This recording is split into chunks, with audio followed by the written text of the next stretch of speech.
Alors aujourd'hui a lieu l'atelier CARUT, donc la commission d'accessibilité au réseau urbain de transport, qui est une remontée d'informations, notamment sur la prise en compte de l'accessibilité dans les futures rames de demain.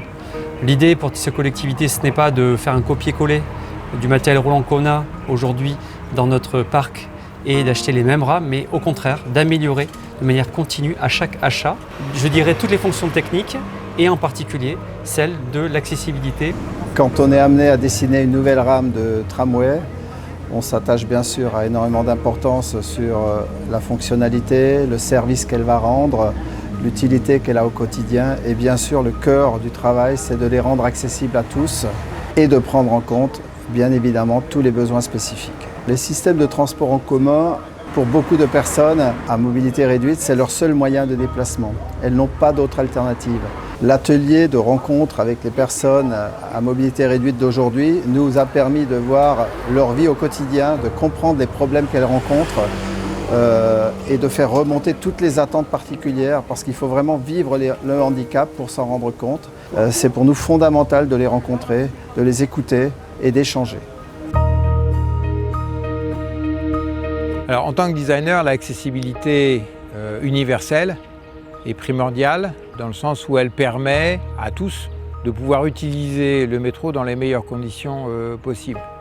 Alors, les remontées de la part des associations sont toujours extrêmement précieuses parce qu'elles nous permettent de définir ce que sera le design définitif du métro.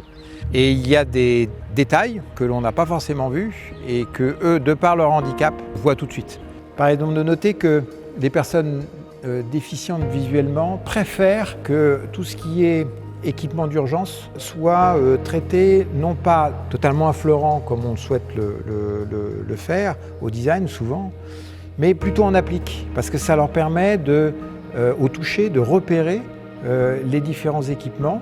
J'ai précisé lors de la discussion que sous les boutons d'indication pour soit stopper la rame, soit avertir de quoi que ce soit, ça soit écrit en braille pour telle et telle formule, quoi. Et on a mesuré, il l'a pris en compte. Voilà. C'est essentiel quand toutes les personnes ont besoin spécifiques dès le départ.